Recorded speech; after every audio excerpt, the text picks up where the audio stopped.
Was Tucker Carlson removed by the spirits? Was there another realm, a mystery behind his firing? This is Jonathan Cahn. Last time I opened up the mystery behind the shooter at the Nashville Christian School. I told you of the secret behind the name of the shooter that connected her to the Bible's description of the demoniac, the demon-possessed man who brought terror and danger. I told you of the mystery of the numbers involved in the shooting that connected with a satanic number. Well, I found out more. That has to do with a name she chose to mark the killings by, that go back to an ancient god, actually a fallen angel, a demon. I'll open that up in the next posting, and wait till I tell you what happened after we posted that video. But in this video, I want to get into what happened to Tucker Carlson, because it's all connected. To understand what I'm about to tell you, you need to understand the foundation that I open up in The Return of the Gods, the book I just wrote. First, behind the gods of the pagan world are spirits. In Hebrew, they're called the Shedim. In Greek, they're called the Daimonia. We get the word demon. Second, Jesus gave the parable about a man who's delivered from a demonic spirit, but the spirit goes back into the man with 7 other spirits, and the man is repossessed, and more so than before. The warning for America and Western civilization is this: any nation, any culture, any civilization that has been cleansed, delivered of such things as in the spirits by the power of God, the word, the gospel, Jesus, if it should ever turn away from God, empty itself of God, it will not remain empty. The spirits that were cast out of it will come back into it. The ancient spirits, the gods, will return to repossess the culture. And that's exactly what's happening to America. That's exactly what's happening to the West. As it's been emptying itself of God, the spirits, the gods, the demonic powers have returned, and they are repossessing our culture.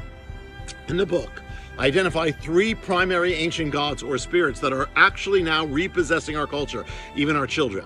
The Dark Trinity. The first is called the Possessor. The second is called the Enchantress. The third is called the Destroyer. The first, the Possessor, turns a nation that has known God away from God, from a Judeo-Christian nation into a pagan one. It's happening. The second, the Enchantress, seduces a culture through the realm of sexuality. She sexualizes a culture. She destroys marriage. It's happening. The third, the Destroyer, causes parents to kill their children. It's happening. Over 64 million children in America killed before they take their first breath. And I open up the mystery of the Enchantress, another one. She has another side. In The Return of the Gods, I put in the ancient inscriptions that reveal that she bends the lines of gender, turns a man into a woman into a man. She takes possession of a culture. It's happening.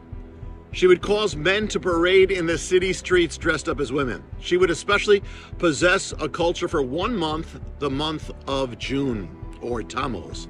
And she's linked to the sign of the rainbow. Well, it's all happening. What does this have to do with the removal of Tucker Carlson?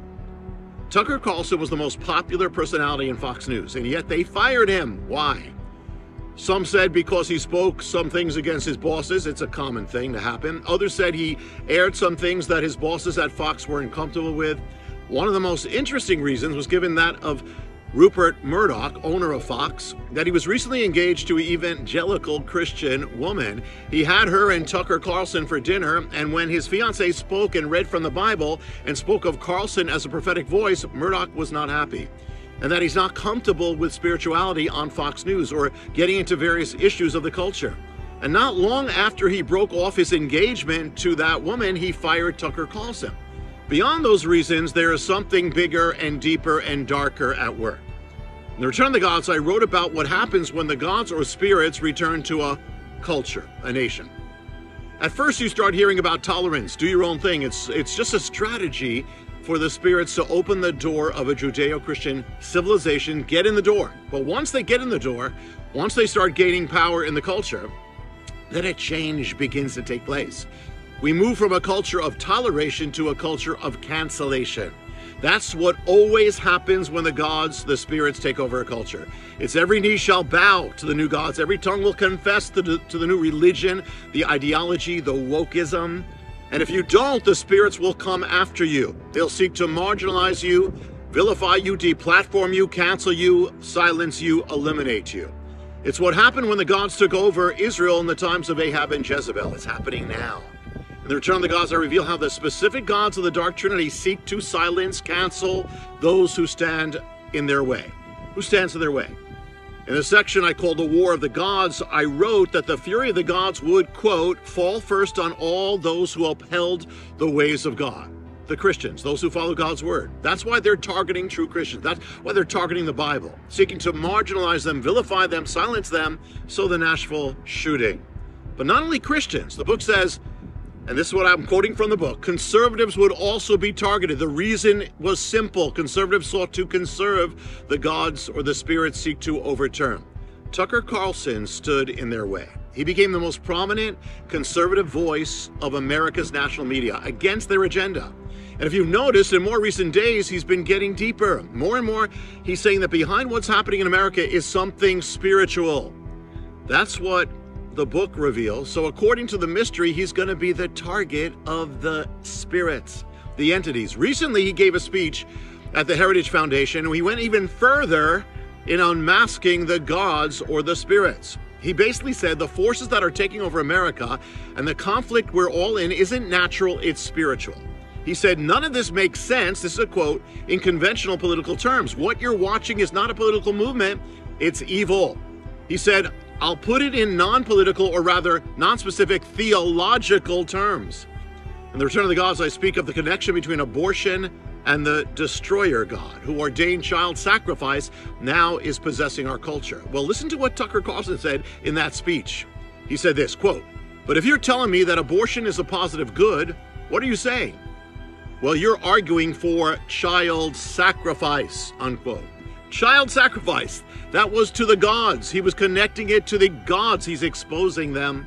In the book, I wrote about how the ancient child sacrifice were done to obtain material or financial gain. Well, listen to what Tucker Carlson said. He said, quote, when the Treasury Secretary stands up and says, you know what you can do to help the economy? Get an abortion. Well, that's like an Aztec principle. Actually, there's not a society in history that didn't practice human sacrifice. Not one, I checked. Even the Scandinavians, I'm ashamed to say, it wasn't just the Mesoamericans, it was everybody. So that's what it is. Well, what's the point of child sacrifice? Well, there's no policy. This is still Tucker talking. There's no policy gold entwined with that. No, that's a theological phenomenon.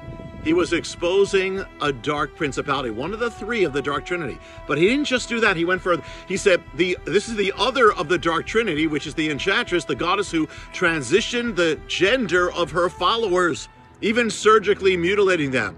So Tucker exposed her as well. He said, he spoke of the agenda to surgically alter sexuality and gender. And he said, if people say, well, let's castrate the next generation, let's sexually mutilate children, I'm sorry, that's not a political debate. That's nothing to do with politics, unquote. In other words, he's saying it is spiritual. There is a spirituality behind it, a dark force. He was exposing the force, the entity, and that is the enchantress. That's two of the three of the dark trinity. And by implication, when he spoke of the oppression and cancel culture, he's speaking of the other one, the possessor. And he said this, quote,